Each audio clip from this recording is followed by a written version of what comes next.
Bonjour monsieur, présentez-vous. Bonjour madame, moi je m'appelle Kone Yahya. D'accord, monsieur Kone Yahya. Est-il autorisé qu'un musulman consulte un devin? Ah, c'est impossible. Pourquoi? Parce que nous, chez nous les musulmans, on a un seul Dieu. Le Dieu créateur des cieux et de la terre. Il s'appelle Allah. Donc on ne peut pas laisser lui-là, ce Dieu-là, pour aller consulter un soi-disant divin. Mais il est dit que ces personnes-là sont des personnes qui voient l'avenir. Qui voient l'avenir. Voilà, qui voient l'avenir. Aucun divin sur la terre ne peut connaître ce qui va arriver demain. S'il y en a un, amenez-le-moi, je vais le tester. Non, c'est tout. Mais et si ça arrive? Ça ne peut pas arriver parce que Dieu a déjà parlé. Il dit à part lui là, personne ne connaît le futur. Autrement dit, ce qu'Allah dit, c'est ça qui est la vérité. Ok. Est-ce que c'est autorisé qu'un musulman consulte un devin? Selon moi, ce n'est pas autorisé parce que tu ne peux pas prendre quelqu'un qui va intercéder auprès de toi et ton Dieu. Tu as besoin de quelque chose, tu te mets à genoux, tu fléchis genoux et tu pries ton Dieu pour qu'il puisse, vous puissiez être en contact direct. Selon moi, c'est moi mon propre opinion. Mais il est dit que ces personnes-là sont envoyées par Dieu. Non, non, non, c'est un être humain comme toi. C'est un être humain comme toi. Pourquoi lui va prier et puis toi, mais tu ne peux pas prier? Donc, c'est pas normal. Selon moi, c'est pas normal. C'est même pas normal. Voilà. Est-ce que c'est autorisé qu'un musulman consulte un devin? Non, c'est pas normal. Pourquoi? Parce qu'un musulman, là, il a la foi en Dieu. Tu vois, il ne va pas même parler chez marabout, chez féticheur. Parce que c'est un musulman. Tu vois, non, c'est la foi de Dieu. Dieu, là, il est connu, il est lié. Donc là, l'homme, là, c'est sa volonté. Tu vois, non, dans la vie, là, tout n'est pas la même chose. L'homme, là, quand il fait ce que tu veux, mais Dieu, il existe. Si tu es musulman, là, fais du côté musulman. Si tu es chrétien, tu fais du côté chrétien. Mais il ne faut pas mélanger. Tu vois, non? Monsieur Moubarak, est-il autorisé qu'un musulman consulte un devin? Bon, en réalité, en vérité, ce n'est pas possible. Parce que Allah nous dit, dans la sourate 5, la sourate Tab Service, au verset 90, il dit « Il est interdit à un musulman de jouer le jeu d'argent ». Ça, c'est un. Il continue en disant « Les flèches de divination ». Il est interdit pour les musulmans. Parce qu'en réalité, en vérité, le musulman doit consulter Allah. Allah lui dit dans la sourate 2, verset 186, « Ô mes serviteurs, vous qui m'invoquez, invoquez-moi et je réponds à l'appel de celui qui me prie. Et quand il me prie, afin qu'il réponde à mon appel et qu'il soit bien guidé. » Donc la guidance est dans la main d'Allah, la protection est dans la main d'Allah. Une personne qui cherche la protection, c'est dans la main d'Allah, il cherche. Merci monsieur pour votre réaction. Je suis plutôt surprise par la réaction de nos amis à l'extérieur, parce que voilà, personne n'est en faveur de la consultation de vin. Cependant, en public. Oui, en public, je me pose la question, qui va là-bas au fait, tu vois? Parce qu'aujourd'hui, moi je connais des personnes, dès qu'elles rencontrent quelqu'un, il faut qu'elles aillent voir, comment dirais-je, le devin, pour lui demander est-ce que celui-là, la relation me sera favorable, est-ce que ça va bien se passer, est-ce qu'il a de bonnes intentions, voilà, est-ce qu'il est chanceux ou pas, ou bien même tu as un nouveau travail. Je connais des gens qui ont refusé des emplois tout simplement parce qu'on leur a dit il n'y a pas leur bonheur dedans. Il y a d'autres personnes... Il suffit tout simplement qu'il ait vu ou elle ait vu le devin pour que ça crée des problèmes au sein de son couple. Tellement ça marche, ils sont sur Facebook. Voilà, ils sont sur Facebook et tout. Tous les lives, ils sont là, non, j'ai consulté, je vous jure ma vision de choses. Oui. Vous qui êtes là, et sur ce live-là, je suis sûre, quand je vais arrêter l'émission, quand je vais aller regarder, là, je vais les voir en dessous du live. Donc, Imam, comme on l'a vu ici, tout le monde, bon, les personnes que nous avons interviewées, s'attellent à dire... Ils abondent dans votre sens, ceux qui connaissent en tout cas la religion, ils s'attellent à dire que ce n'est pas bien, ce n'est pas correct. Cependant, est-ce que c'est interdit? C'est le mot interdiction que je souhaite entendre. Est-ce que c'est interdit ou bien est-ce que par moment ça pourrait être autorisé dans certains cas? Comme je le disais dans mon introduction, je disais que l'islam, c'était une religion du monothéisme pur. Tout à fait. Et qui en connaissance, ça veut dire que la foi en un Dieu unique. Tout à fait. Unique, n'est-ce pas, dans son essence et dans ses attributs. D'accord. Et le prophète Mohammed sallallahu alayhi wa sallam, il nous dit comme ça dans un hadith, il dit celui qui va voir un charlatan et que après consultation, le charlatan, n'est-ce pas, lui donne des informations. Des prédictions. Des prédictions. Et que la personne, n'est-ce pas, croit à cela. Il dit que cette personne-là, sa prière ne sera pas acceptée pendant 40 jours. Yeah. Ça, c'est un hadith authentique, écrit, n'est-ce pas, révélé par le prophète Mohammed sallallahu alayhi wa sallam. D'accord. C'est-à-dire que pendant 40 jours, oui. C'est comme tu n'es plus musulman. Non, en fait, pendant 40 jours, c'est vrai que tu fais ta prière n'est pas acceptée. C'est pour la mairie. Donc, celles qui font ça tous les jours, là, elles ont beaucoup de jours donc, à rattraper. sauf que, peut-être, maintenant, après, si vous venez à vous repentir, et que vous apprenez après que c'est quelque chose qui n'est pas bon, et qui n'est pas bien, c'est du shirk akbar. Et non, c'est du polythéisme, c'est de l'associationnisme. Parce qu'aller consulter quelqu'un, c'est lui attribuer un pouvoir. Tout à fait. Lui attribuer des pouvoirs, n'est-ce pas, d'Allah subhanahu wa ta'ala, qui appartiennent que à Allah subhanahu wa ta'ala. Et donc, c'est dans ce sens-là que ça devient aussi, n'est-ce pas, de l'associationnisme. Et c'est le péché, n'est-ce pas, qui est le péché le plus condamné en islam. Pour ne pas dire le plus grand des péchés en islam, c'est le péché, n'est-ce pas, de l'associationnisme. Et donc, aller consulter ces personnes-là, ces divins-là, c'est, n'est-ce pas, du shirk al-akbar, c'est de l'associationnisme. Sauf si vous commettez ce péché-là, sauf si vous vous repentez. Mais si vous ne vous repentez pas de ces pratiques-là, vraiment, ce n'est pas bon pour vous ici-bas et ce n'est même pas bon pour vous aussi dans l'au-delà. D'accord. Olivia, tu avais une histoire. Après, il y a des pratiques qui sont données par derrière. C'est-à-dire que quand la fille va voir ou le garçon va voir un marabout... Tu expliquais tout à l'heure l'histoire... Oui, j'expliquais que moi, je connais quelqu'un qui consulte pour tout. Consulte pour tout, quand elle doit travailler, elle consulte pour tout. Et elle a même dit que dans une consultation, on lui a révélé que son mec, elle l'a trompé. On lui a dit, les féticheurs, les devins, on lui a dit qu'il allait la tromper, avec qui il allait la tromper, comment ça allait se passer, comment ça allait finir. On lui a tout dit et cela s'est réalisé. Donc depuis ce jour, elle ne fait que consulter. Pourtant, elle respecte tout. Hein. Elle fait les 5 prières, elle fait le ramadan bien, etc. Aucun jour. Mais Imam, ça aussi c'est quelque chose de très répandu. Et puis elle dit que parfois on lui demande de donner des œufs blancs, des poulets blancs, donner à manger aux enfants. Pourtant il y en a qui consultent pas forcément, mais qui font ça. On appelle ça. Non, ça c'est de l'aumône. Il faut faire la nuance dans tout cela. Mais moi ce que j'ai envie de dire, souvent ces personnes vont consulter et puis il s'avère que tout ce qui est dit là-bas finit par se réaliser. Ce qui accorde du crédit à ces devins-là. Oui. Je connais où j'ai entendu, on a tous forcément entendu certaines personnes dire moi avant de entendre des personnes, je check. Oui. Voilà, elles vont checker pour voir si ça match. Tu vois, même.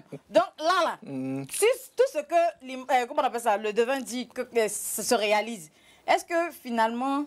Bon, c'est vrai que c'est un péché. Parce qu'il te dit. Il te dit, et tu vois que ça se réalise. Et puis quand tu fais les sacrifices, ça vient. Alors qu'on dit dans le Coran que seul Dieu a les secrets de l'invisible. D'accord. Mais lui, il arrive à faire des prédictions qui se révèlent être vraies. On peut nous expliquer un peu? Bon, effectivement, ça a son explication. Vous savez, tout ce qui doit se passer. Vous avez entendu parler de la nuit du destin. Tout à fait. La nuit de la destinée. Il y a des choses qui se passent au cours de cette nuit-là. D'accord. Dans les cieux. Et avant la venue du prophète Mohammed, sallallahu alayhi wa sallam, avant sa naissance, vous savez que les génies, ils arrivaient à monter au ciel. Ce qu'on appelle aussi les djinns. Voilà, les djinns arrivaient à monter au ciel.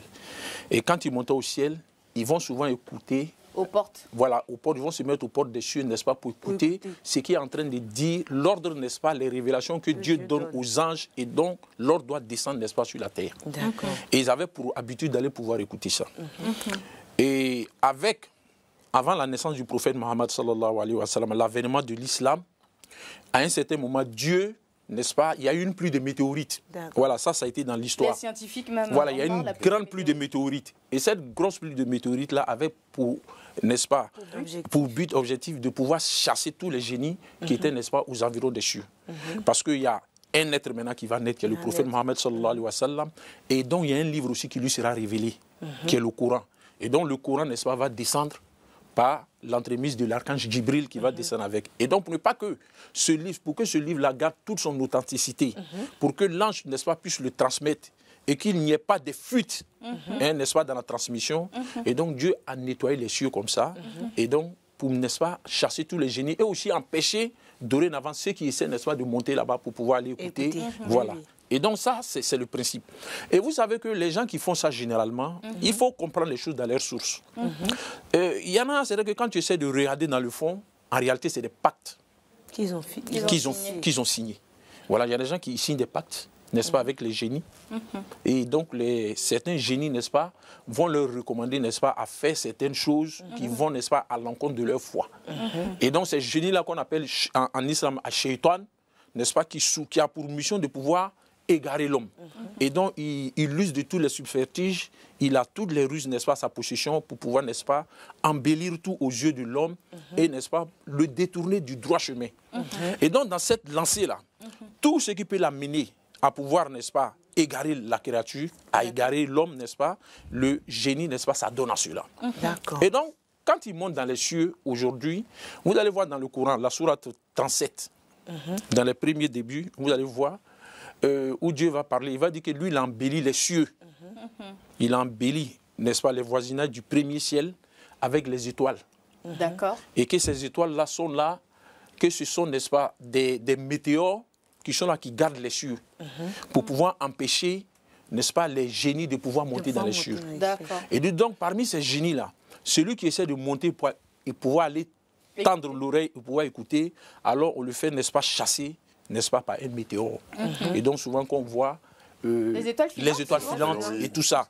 Et voilà la raison pour laquelle l'islam même nous dit, le prophète nous dit, sallallahu alayhi wa sallam, quand vous voyez ça comme ça, cherchez la protection de Dieu contre Shaitan. Dites A'udhu billahi minash shaitan rajim. Je cherche la protection d'Allah contre le Shaitan. Parce que c'est un Shaitan. On dit fait un vœu. Voilà, c'est un Shaitan au fait.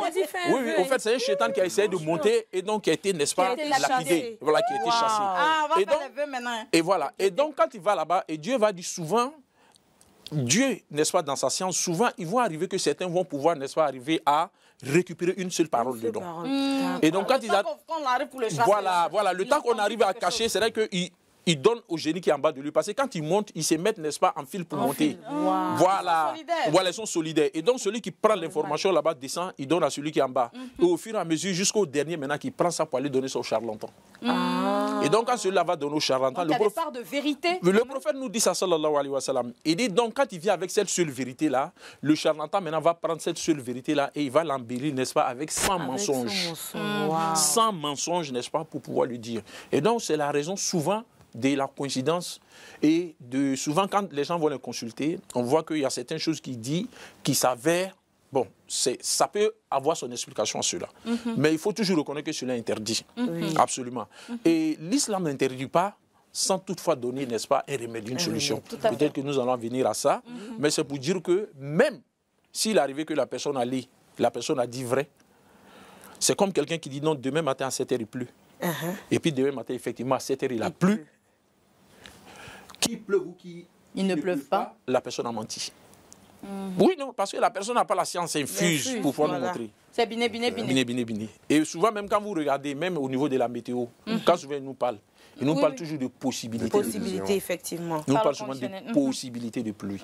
Et voilà, donc c'est pour dire que ces gens, ce domaine, ça relève, n'est-ce pas, du domaine, n'est-ce pas, du mystère, dont Allah subhanahu wa ta'ala seul, n'est-ce pas, détient, n'est-ce pas, les clés de ce mystère-là. Aucune créature.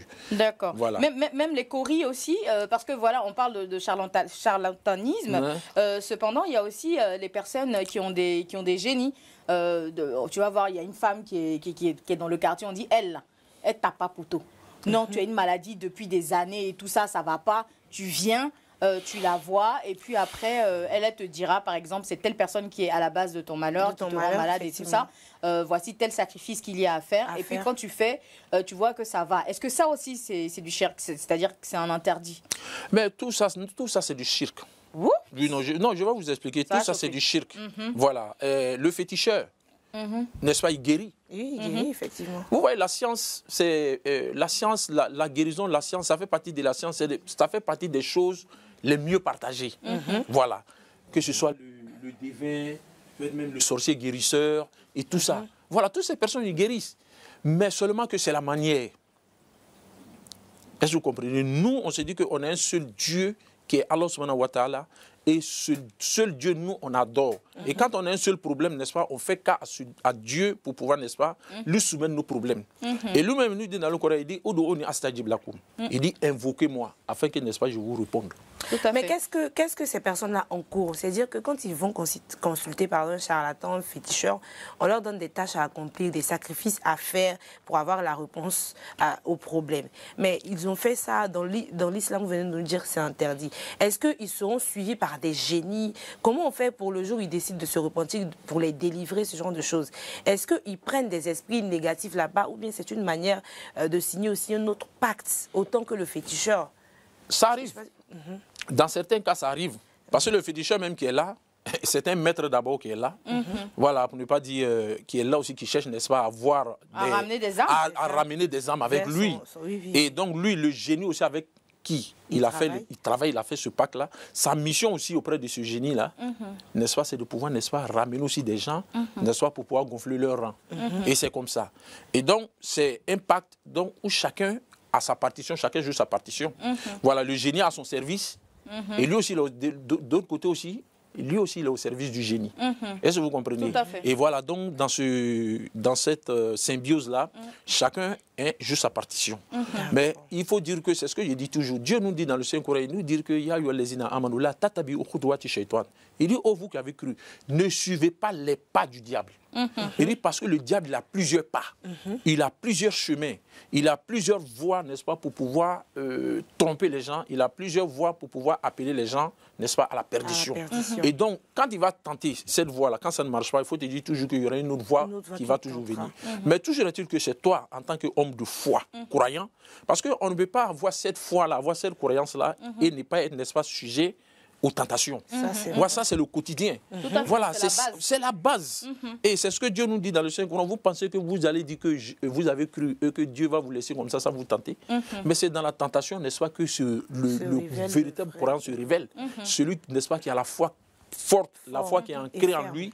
Et c'est, n'est-ce pas, dans cela que vraiment on arrive à détecter ces personnes. J'ai une question. Oui. Par exemple, dans le cas où Meïta parlait tout à l'heure d'une dame, on suppose qu'elle, on dit, elle tape pas poteau. Maintenant, la situation elle attrape les sorciers. Voilà, où il y a par exemple quelqu'un qui a un enfant malade et on va dire une dame va consulter la femme qui tape pas poteau et la femme qui tape pas poteau dit que tu as une amie qui a un enfant qui est malade, qui va mourir tout de suite. Si, par exemple, je sais pas, tu tues pas 3 poulets blancs, comme on dit, l'enfant va mourir demain. On va dire ça à la mère de l'enfant. Qu'est-ce qu'elle doit faire? Elle est dans le cas où elle est en détresse par rapport à son enfant qui doit mourir maintenant. Est-ce qu'elle doit écouter la parole de la dame? Est-ce qu'elle peut abonder dans son sens ou bien elle doit être réfractaire à cela? Oui, moi, je vais vous donner un exemple pour faire une approche avec ça, pour enchérir. Moi, j'ai connu une fille qui avait ce problème de djinn là. Elle était malade, il y a des moments, elle rentrait en transe et puis voilà. Et quand elle rentre en transe comme ça, elle cherche, n'est-ce pas, à se diriger, n'est-ce pas, vers la lagune. Parce qu'elle avait parti. C'est-à-dire que si les gens ne l'attrapent pas, elle va aller à l'eau. Elle va aller à l'eau.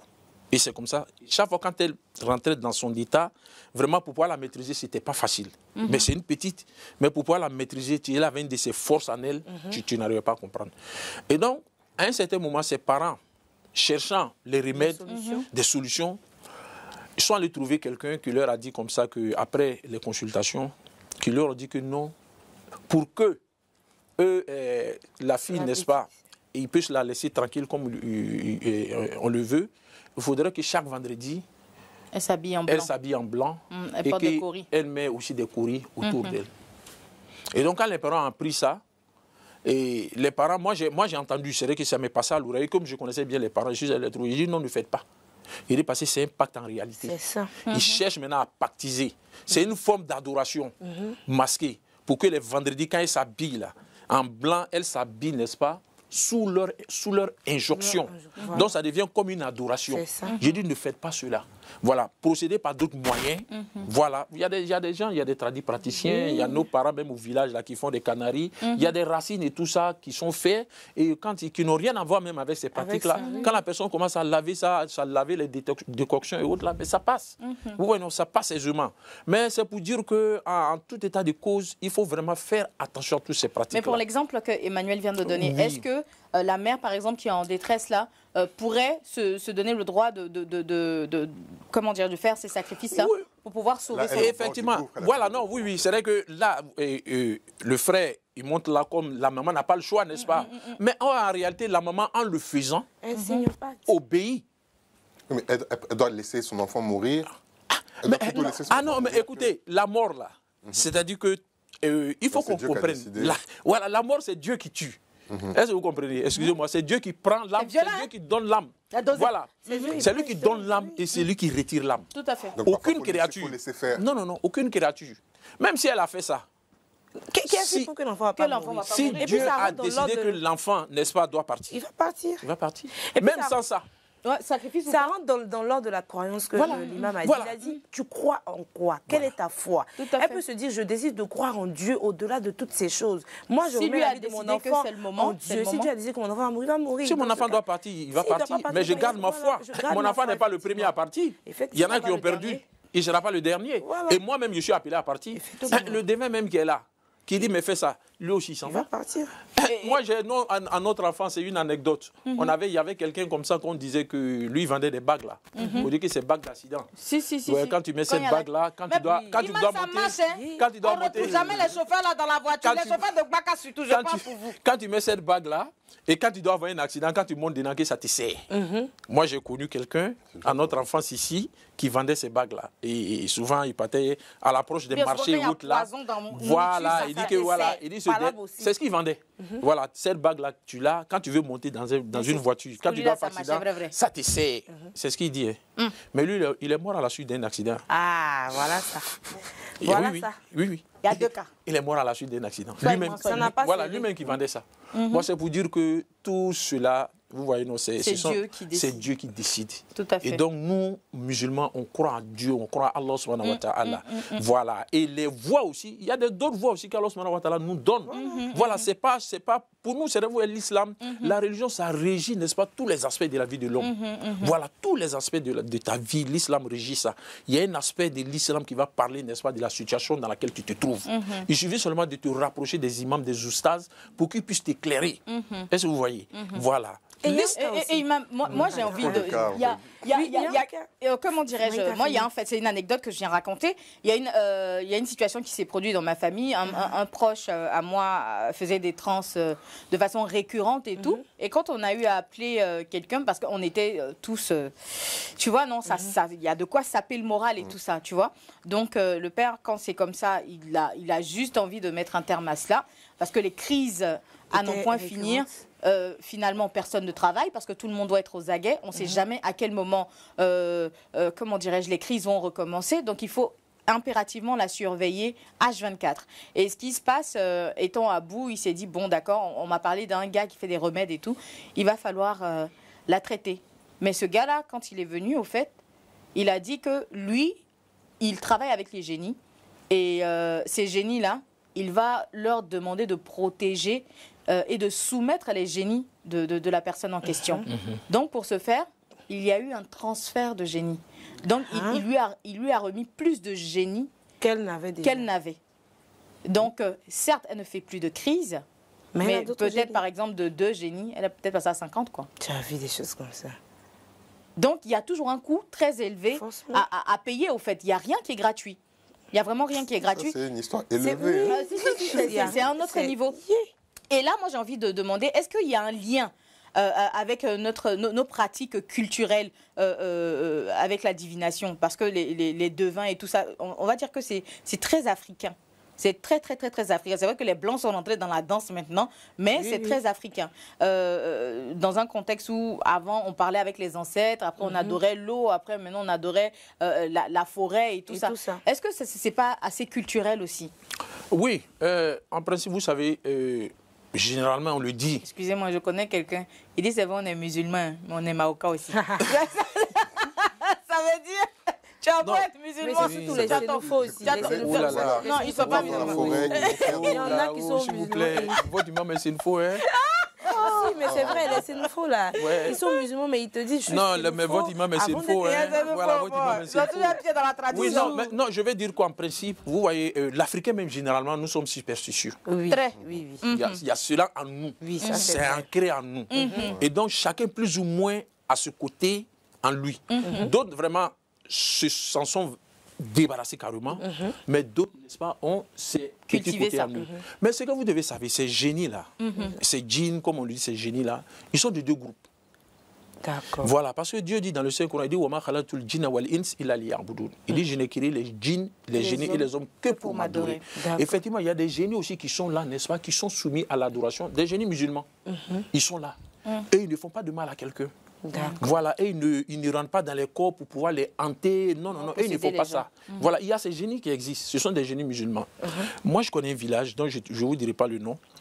Il y a une rivière sacrée là-bas où il y avait des génies. À l'époque, les gens partaient, n'est-ce pas, adorer les génies là-bas. Ils partaient, voilà, ils émoulaient les trucs et puis ils jetaient. Ils prenaient les poulets. Les poissons là sont gros, gros, voilà. comme ça, on peut pas manger. Voilà, les poissons qui sont là-bas. On te dit non, c'est pas, on peut pas manger. Oui, je vais vous expliquer. Ils sont là-bas, les gens avaient commencé au début, ils avaient commencé à aller, quand ils vont, ils font leurs trucs, ils font leurs vœux et ils égorgent les poulets, ils jettent. Et les poissons qui sont là-bas, on ne les pêche pas. Comme on dit, c'est une rivière sacrée. Et c'est ce qu'ils faisaient par habitude. Et quand les gens ont commencé par ça, les génies là sont venus, n'est-ce pas, ils ont fait une révélation à quelqu'un. Pour leur dire non, les pratiques que les gens font là, il ne faudrait pas qu'eux, on les adore. Que non, qu'eux, ils sont musulmans. Il ne faut pas qu'on vienne, n'est-ce pas, immoler les choses et puis les jeter sur eux. Si toutefois chacun veut donner un sacrifice, ils ont désigné même quelqu'un dans ce village-là pour dire, vous voyez un tel nom, allez lui donner. Est-ce que vous comprenez? Voilà, si vous avez un sacrifice là, au lieu d'aller immoler là-bas, donnez plutôt à un tel. Si vous avez un poulet, si vous avez un mouton, donnez à cette personne-là. Et cette personne-là, n'est-ce pas, va prendre, n'est-ce pas, pour se nourrir avec. Et c'est dans ce village-là, c'est comme ça que les gens ont commencé à faire. Parce que les génies-là même se sont ouverts pour dire non, qu'ils sont des génies musulmans. Donc c'est pour dire que ces génies-là aussi, ils existent. On peut pêcher là-bas maintenant. On pêche toujours pas. Est-ce que tu sais où c'est? Je sais pas, mais je dis que mais il va nous dire après l'émission. Bon, voilà. La rivière du Banco, là, au sein du Banco, il y a une rivière, mais les gens font toujours des immolations. Les poissons, la cellule, gros, tu vois, peut-être là, gros qu'on ne peut pas manger. On dit que non, on ne peut pas, c'est ça. Oui. Donc c'est pour dire que ce qu'on doit comprendre, c'est tout un tas de mystères, mais dont l'islam aussi, n'est-ce pas, a les enseignements là-dessus. Voilà, qu'il faut étudier, qu'il faut comprendre ces genres de trucs-là. Sinon, les génies ne sont pas que des génies qui sont là, qui font du mal. Il y a des génies qui sont protecteurs. Ce sont des génies musulmans. Voilà. Mais quand on dit protecteur, est-ce que c'est pas... Moi, je dis que c'est Dieu qui protège. Oui, donc, un génie... Attends, non, c'est comme tu as un vigile, tu as un garde de corps qui est devant ta porte.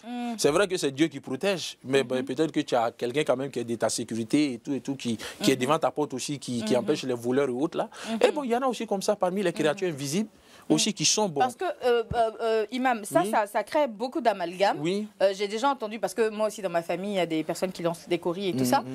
Ils te disent toujours que c'est des génies protecteurs qui disent ce que des gens font dans l'ombre et tout ça. Donc, c'est des génies qui sont là pour protéger. Ben bon, écoutez, chacun essaie de donner au moins une explication à sa chose, et crédibilité, essaie de convaincre les gens. Voilà, parce que si les choses sont sues, n'est-ce pas, dans leur fond. Voilà, peut-être que les gens ne vont pas s'adonner à certaines pratiques.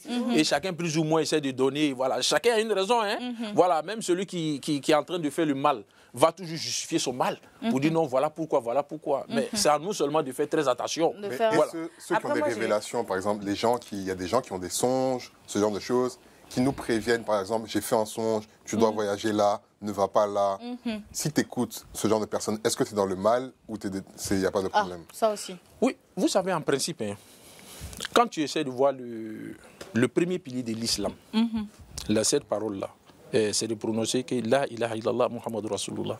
C'est-à-dire que voilà, il n'y a de Dieu que Allah et que Mohammed est son messager. Ça a son sens. Voilà. C'est vrai que toute personne qui est investie d'une mission de prophétie reçoit la révélation de la part de Dieu et puis maintenant va, n'est-ce pas, transmettre aux gens. Voilà. Dieu, n'est-ce pas, dans sa bonté, dans sa miséricorde, va toujours continuer d'inspirer certaines personnes. Non, ces créatures, ça c'est clair. Chacun de nous a plus ou moins un lien avec Dieu par rapport, n'est-ce pas, à son rapprochement avec lui. Dieu toujours, n'est-ce pas, il tisse un lien avec chacun de nous. Est-ce que vous comprenez? Voilà, les liens qu'il tisse, n'est-ce pas, avec les personnes sont différentes les unes des autres, selon, n'est-ce pas, leur degré de foi, selon leur degré de bonté, selon, n'est-ce pas, leur rapprochement à Dieu. Et donc, en conséquence, par rapport à ça aussi, il y a certaines choses, certains aspects de ta vie que Dieu t'inspire. N'est-ce pas? Dieu, souvent, il arrive à te guider face à certaines situations. Mais toi, tu n'es pas investi de cette mission-là pour dire non, au-delà de toi, ta personne, tu vas dire à autre personne, fais ça ou bien il ne faut pas faire ça. Non, ça, ce n'est pas toi de ton rôle. Tu n'es pas un messager, tu n'es pas un prophète. D'accord. Voilà, ça, c'est le rôle d'un messager. Donc, si ça vient, tu peux prendre, mais tu ne dois pas les chercher. Non, il y a certaines situations, Dieu t'inspire. Il y a des situations, des problèmes dans lesquels tu es, souvent tu as la solution en songe. Ça peut arriver. Ça peut arriver, c'est des réalités. Voilà, il y a des choses que tu fais à cause de tes invocations, de tes prières que tu fais et tout ça. Ou bien même face à une situation, voilà, tu prends la décision, par exemple, de dévouer un certain nombre d'actions vis-à-vis de Dieu, faire des sacrifices, comme on le dit, faire des prières, jeûner pour que Dieu puisse te donner la solution à ça. Et puis bon, il y a certaines personnes, dans leurs rêves là, ils ont la solution. Dieu leur révèle ça. Donc c'est vrai. Voilà, ça vient. Mais cela n'est pas, n'est-ce pas, ce n'est pas un cas général. C'est que tu ne dois pas prendre cela, toi, ton problème, ta solution, pour dire non, tu vas la donner à autrui. Parce que tu n'es pas investi, n'est-ce pas, de cette mission de prophétie. Parlons de marabouts et de messagers.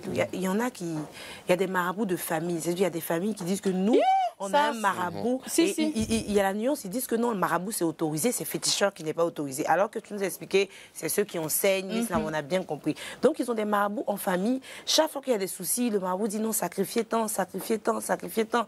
Qu'est-ce que vous pouvez nous dire de ça aussi par rapport à ces situations? Non, ça, c'est pas que seulement à ce niveau, même ça peut être au niveau de... Il vous dit sacrifier ça parce que ça a son explication. Hein. Ça a son explication. Les problèmes, souvent, que nous, on a, les soucis qu'on a, on peut chercher les problèmes, les solutions, n'est-ce pas, à travers les actes d'adoration. Voilà, quand on immole un mouton, on immole un bœuf. C'est de l'aumône. C'est de l'aumône, on fait. On partage la viande, on donne aux nécessiteux. Voilà, c'est des actions qui plaisent à Dieu. On cherche à se rapprocher de Dieu par rapport à un problème qu'on a. Voilà, donc on fait ces actes-là pour que Dieu aussi, en retour, ait pitié de nous, afin de pouvoir favoriser, n'est-ce pas, nos... Et donc, c'est dans cette logique-là, voilà, que le marabout, comme vous le dites là, peut dire au sein de la famille, non, mais voilà, il faut faire ça, il faut, n'est-ce pas, il faut donner ça en sacrifice, il faut donner ça en aumône et tout ça. C'est dans ce sens-là. Voilà, mais c'est fait, et ça, c'est islamique. Voilà, c'est islamique. Voilà, Dieu peut donner le sacrifice islamique. Ce qui seulement n'est pas islamique, ce n'est pas prendre le sacrifice, c'est que prendre le mouton, prendre le lait, ou bien prendre les œufs, aller jeter ça dans l'eau, ou bien voilà, ou bien au carrefour, ou bien voilà, prendre les galettes là, ou bien prendre les galettes là, aller les jeter dans l'eau. Non, c'est ça qui est anti-islamique. Mais si on a acheté des galettes, voilà, donner à quelqu'un, à une nécessité pour manger, acheter des œufs, voilà, avec l'intention vraiment donner à quelqu'un, c'est islamique. Mais ils consultent aussi en quelque sorte, parce qu'ils le font chaque fois qu'ils ont un souci. C'est quand ils vont... oui, effectivement, quand elle parle... Moi, je connais une famille comme ça. On regardait, comment dirais-je, un film, une série sénégalaise, et dans cette série, j'ai oublié le nom, mais dans cette série sénégalaise, là, au fait, la famille a effectivement son marabout. Et bon, c'est un peu répandu là-bas quand même. Et ce qui se passe, dès qu'ils ont un problème, tu vois, on appelle le marabout, toute la famille est assise et tout ça. Non, on a eu tel problème et tel problème et tel problème. Est-ce que tu peux nous donner les solutions? Si encore c'était islamique, comme vous le disiez à l'instant, mais c'est pas ça. Non, je vois la cause du problème, c'est de la part de X. C'est dû au fait de telle personne qui met une main noire dans le business. Donc ce qu'on va faire, on va faire ci, on va faire ça, on va faire ça. Mais je pense que dans tout le développement que vous avez fait, ça aussi c'est du shirk, donc c'est quelque chose qui est interdit, puisque c'est de l'ordre de l'invisible. Oui, c'est oui. Au fait, tout ce qui est prédiction, voilà, tout ce qui est prédiction, c'est de l'ordre de l'invisible. Mais je voudrais vous dire qu'il y a une réalité aussi qui est là. Laquelle? Voilà, il ne faut pas oublier aussi qu'il y a des saintes personnes parmi nous. Des saintes personnes? Des saintes personnes. Qui sont des amis de Dieu, à cause, n'est-ce pas, de leur niveau, n'est-ce pas, de foi, leur degré de foi tellement élevé, spiritualité. Voilà, ces personnes aussi sont parmi nous. Est-ce que vous comprenez? Et donc, ces personnes-là, Dieu aussi, n'est-ce pas, peut leur donner un certain nombre de savoirs, un certain nombre de sciences, n'est-ce pas, qui peuvent peut-être nous amener aussi, à un certain moment, nous donner des recommandations face à certaines situations. Est-ce que vous comprenez? Voilà, ces personnes-là sont là. Mais c'est pour toujours dire que cette nuance-là, il faut toujours lever. Voilà, voir la personne même qui dit ça là. C'est quel genre de personne d'abord? Voilà. Oui. Mais par exemple, j'ai eu un cas un peu comme le sujet qu'on a eu la dernière fois avec les hommes de Dieu, où ça c'était une famille musulmane qui allait voir un marabout de famille aussi, et le marabout de famille a conseillé à la fille de quitter son mari parce que c'est quelqu'un qui ne va pas aller avec elle aussi. Donc, dans le même sens où un homme de Dieu, est-ce que c'est normal qu'un homme de Dieu divise un foyer. Un foyer. Sous une révélation aussi qu'il a pu avoir en voyant les deux personnes. Oui, mais ça dépend. Peut-être qu'il y avait un problème entre eux ou bien il n'y avait pas de problème entre eux. Comme ça, il a dit non à la fille de quitter ou bien... En fait, c'est la maman de la fille qui est partie consulter comme d'habitude et le marabout a dit à la maman que le mari de ta fille, là, c'est pas bon. Bon, entre-temps, la fille n'avait pas de problème avec son mari. C'est là que les problèmes ont commencé. Voilà, sur un temps normal, avant ça, il n'avait pas de problème. Et là, aujourd'hui, ils sont séparés. Et aujourd'hui, ils sont séparés. Bon, on peut dire que c'est de la sorcellerie, hein. À la limite. Voilà, deux personnes qui s'entendent bien, qu'il n'y a pas de souci. Et bon, ils arrivent à semer la maman qui s'élève comme ça. C'est un homme de Dieu aussi. Ah non, non, non. C'est un charlatan. Non, peut-être que, apparemment, peut-être c'est pas un homme de Dieu. Si un homme de Dieu ne peut pas dire ça. Il peut avoir peut-être que dans un couple, entre un homme et puis la femme, il peut avoir des problèmes. Tout à fait. Il peut avoir de sérieux problèmes.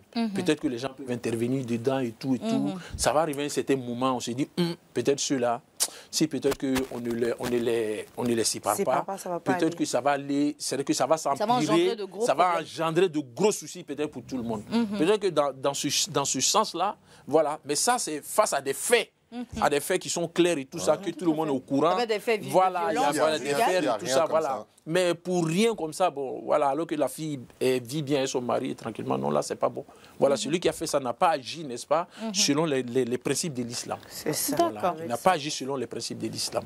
Voilà. En tout cas, l'islam conseille toujours, n'est-ce pas, de pouvoir, n'est-ce pas, voilà, l'union, l'amour, l'islam prône toujours cela. Et donc, quand ça ne va pas en deux personnes, l'islam toujours a appelé toujours les gens, n'est-ce pas, la réconciliation, surtout entre un homme et puis sa femme. Tout à fait. Voilà, est-ce que tous les hommes de Dieu, tous les imams, entre guillemets, sont toujours formés? Parce que ça, c'est peut-être un imam. En vrai, il y en a qui comme les pasteurs, qui se proclament pasteurs, imams. On n'est pas imam comme ça, en tout cas. Ils n'ont pas le bagage nécessaire. On ne se lève pas pour être imam. Mais maintenant, là, je te dis, même sur TikTok, tout ça, il y a beaucoup de jeunes, ils se proclament de tous les titres, alors qu'en vrai, ça vient de nulle part. Il y en a de plus en plus maintenant. Bon, imam, je pense que vous êtes mieux placé pour le dire. Enfin, je dis qu'un imam, c'est quelqu'un, n'est-ce pas, qui investit, n'est-ce pas, d'une mission. Il investit d'une mission par rapport, n'est-ce pas, à ses connaissances coraniques et à ses connaissances islamiques. Voilà. Le messager, sallallahu alayhi wa sallam, dit « El ulama warasatul anbiya ». Il dit les savants, n'est-ce pas, dans la religion, sont les héritiers des prophètes. Est-ce que vous comprenez? Et donc, ce sont ces savants qui ont hérité, n'est-ce pas, ces prophètes-là. Ils les ont hérités dans quoi? Dans la science et puis, n'est-ce pas, dans la bonne attitude, dans le bon comportement. Et donc, c'est ce qu'ils aussi doivent prôner et c'est ce qu'ils, n'est-ce pas, ils doivent transmettre. Mais on ne peut pas être un imam, n'est-ce pas, sans avoir les connaissances coraniques, sans avoir les connaissances islamiques. Non seulement il faut les avoir, il faut les connaître aussi, il faut les pratiquer. C'est ça. Les pratiquer, les prôner. C'est ça, n'est-ce pas, un imam. Et donc, celui qui correspond, n'est-ce pas, à ces normes-là, alhamdoulilah, il n'y a pas de souci. Voilà, on peut dire que bon, il est un imam. Voilà, l'imam, c'est pas même forcément, c'est pas celui peut-être qui se trouve, n'est-ce pas, devant des fidèles pour organiser la prière. Non, s'il investit, n'est-ce pas, de la connaissance coranique, voilà, il connaît. C'est pas tout le monde passé dans la mosquée où on rentre là. On appelle ça le mihrab. Voilà, le minbar, c'est où on s'arrête pour faire le sermon. Mais où on rentre pour faire prier, c'est le mihrab. Voilà, c'est fait pour une seule personne. Voilà, deux personnes ne peuvent pas rentrer là-bas. Voilà, l'imam, lui, peut être là. Il y a un qui peut être là, qui officie la prière. Mais parmi comment on appelle ça, les fidèles qui sont derrière lui aussi, il y a un certain nombre de personnes aussi, n'est-ce pas, qui sont instruits. Peut-être même, voire même plus instruits même que l'imam qui fait prier les gens. Voilà, mais c'est pour dire que l'imam, c'est celui, n'est-ce pas, qui a ces connaissances-là, qui a ces savoirs-là. Est-ce que tu comprends? Et qui a la crainte de Dieu et qui met aussi son enseignement, n'est-ce pas, en pratique. Est-ce que tu comprends? Et Dieu dit dans le Saint-Coran, Surat 35, il dit « Innama yakhshallahu min ibadi el ulama ». Il dit ceux qui ont la véritable crainte de Dieu, qui craignent Dieu même, comme il se doit, que ce sont, n'est-ce pas, les savants. Les savants, n'est-ce pas, de la science coranique, les savants, n'est-ce pas, de la science coranique. C'est eux qui craignent Dieu. Et donc, allez trouver quelqu'un, n'est-ce pas, qui n'a pas cette crainte en lui, là. et qui se proclame imam, en réalité, il n'est pas un savant. Il ne fait pas partie des héritiers des prophètes. C'est vrai qu'il est important de signifier cela parce qu'aujourd'hui, beaucoup de jeunes filles rentrent dans la religion par procuration. Ah, mon papa est musulman, je suis musulman. Je suis musulmane ou musulman. Et elles font beaucoup de choses, ils font beaucoup de choses qui sont contraires à la religion. Elles ne connaissent même pas les vraies sourates, elles ne savent pas comment prier. Mais dès qu'il y a le ramadan, nous tous, on devient musulmans, on se voile. Mais elles consultent, elles font beaucoup de pratiques qui sont contraires à la religion. Donc moi, Imam, j'aimerais que vous terminiez avec ça. Pour leur dire qu'on se fait former, on va à la mosquée, on apprend. Mais on ne se proclame pas musulmane et faire des choses par derrière qui ne sont même pas dans le Coran ou dans les pratiques musulmanes. Donc c'est important de signifier ça. Parce que elles n'ont pas peur. Elles n'ont pas peur. J'ai été choquée un jour par un post qui a été fait sur les réseaux sociaux. C'est-à-dire que la dame, elle est venue avec des sortilèges. Des sortilèges pour lancer des sorts, pour pouvoir attraper les maris des gens. Elle vend ça. Oui, on ne se cache plus, hein. On se cache plus. Elle a envoyé des milliers de sortilèges qu'il fallait vendre pour récupérer le mari de quelqu'un, pour pouvoir avoir de la chance. Il y en a, quand tu laves ta bouche, tu demandes l'argent à quelqu'un, il ne peut pas te dire non. Ce genre de choses-là. Mais je te dis, en moins d'une heure, c'était sold out. Wow. Et les gens n'ont même plus peur. Ils ont commenté, même pas en inbox, mais en direct comme ça. Tu vois, la personne commande pour te dire « Ah, moi, je veux pour demander l'argent avec prendre Marie, la personne, le gars, là, elle est partie, je veux le récupérer. » J'étais choquée. Il y a 2 ans, j'ai fait un screenshot, mais bon, comme j'ai changé de téléphone, je me rappelais, je l'ai plus. Mais c'est des choses qu'on voit de plus en plus, de façon récurrente sur les réseaux sociaux. En tout cas, merci Imam. Malheureusement, le temps imparti pour cette émission vient de s'achever. C'était fort édifiant d'avoir ces discussions avec vous. Comme on le disait à l'entame de cette émission, il y a beaucoup de personnes qui imputent le maraboutage et tout ça aux musulmans. Bon, maintenant, on est tous d'accord que c'est pas pour les musulmans. Tout le monde fait le maraboutage, qu'il soit chrétien, bouddhiste, musulman, animiste et j'en passe. Tout le monde fait le maraboutage. Mais certains se cachaient derrière la religion pour dire que non, oui, c'est autorisé et patati et patata. Raison pour laquelle nous avons invité l'imam Bamba, qui, je le rappelle, est le vice-imam de la mosquée Al-Nasr du Plateau, pour venir éclairer notre lanterne. J'espère que vous aussi, ça a été le cas. Merci donc de laisser vos commentaires, si le cœur vous en dit, sur notre page Facebook, c'est Reflet TV, en dessous de ce direct. D'ici là, je vous dis à la pause, hein, parce que oui, c'est l'heure de la pub. On se retrouve juste après. Déconnectez pas.